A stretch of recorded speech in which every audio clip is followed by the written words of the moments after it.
I'm here to tell you tonight, we believe we're on track to win this election. Frankly, we did win this election.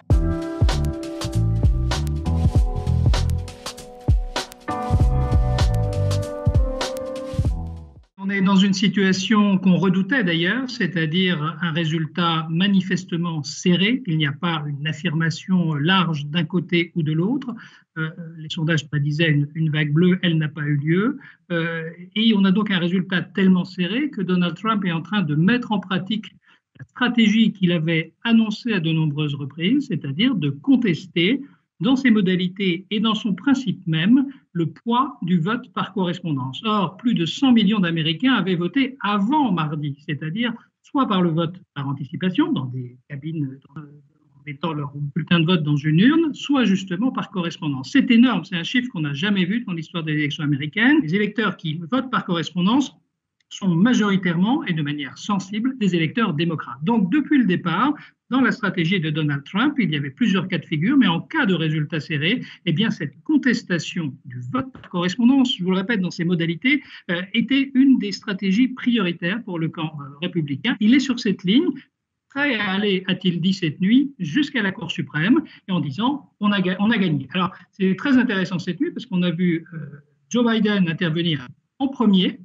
dans la soirée américaine, en disant à ses partisans, soyez patients, résistez, on est plutôt optimiste, c'est plutôt bien parti, mais il faut être patient, anticipant en quelque sorte ce blocage. Et puis Donald Trump qui a dit, on a gagné, la victoire est très nette, en se basant en fait uniquement sur les résultats partiels et en se basant sur des résultats partiels qui lui sont favorables dans les États décisifs qui, au final, feront la décision. Alors, on va tout droit vers un différend judiciaire, justement, une mobilisation des tribunaux, parce qu'il y a maintenant 3 États. Là, dans la matinée, le Wisconsin semble avoir basculé du côté de Biden, mais on a encore le Michigan, la Caroline du Nord et la Pennsylvanie, qui vont être des États très contestés. Vous vous souvenez sans doute qu'en l'an 2000, il y avait eu contestation devant les tribunaux en Floride, et à la fin, George Bush Jr. avait désigné après 5 semaines vainqueur de cette élection, notamment parce que le candidat démocrate Al Gore avait fini par jeter l'éponge. C'était arrivé devant les tribunaux et donc c'était sur tapis vert en quelque sorte que George Bush avait été élu, bien qu'étant minoritaire dans le vote à l'échelle fédérale.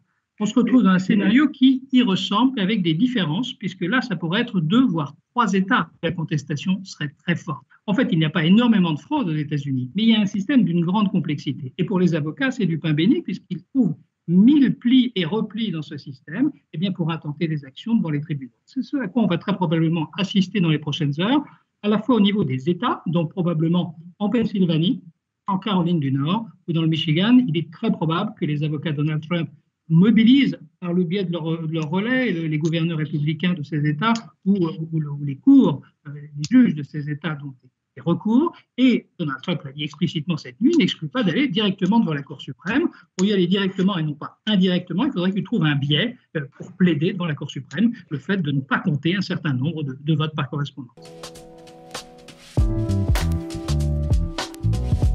On a un acteur, Donald Trump, qui est prêt à gagner par tous les moyens, qui n'a jamais dit qu'il respecterait le résultat. Tous les moyens sont bons pour arriver à ses fins. Et on a un résultat objectivement serré, parce que les démocrates n'ont pas du tout fait la percée que certains sondages annonçaient. Il faut observer que le vote Donald Trump résiste, et avec une participation historique, puisque depuis 100 ans, on n'avait jamais vu autant d'Américains voter. Ils ont été plus de 160 millions, un taux de participation à 67%, qui paraît mineur vu d'Europe, mais qui en fait est extraordinairement élevé pour les États-Unis. Donc le vote Trump, quelle que soit l'issue de cette bataille juridique ou quel que soit le gagnant au véritable décompte des votes dans les prochaines heures et dans les prochains jours, le vote Trump a tenu. Et ça nous donne un enseignement sur le climat politique du pays et le clivage qui reste quasiment inchangé 4 ans après.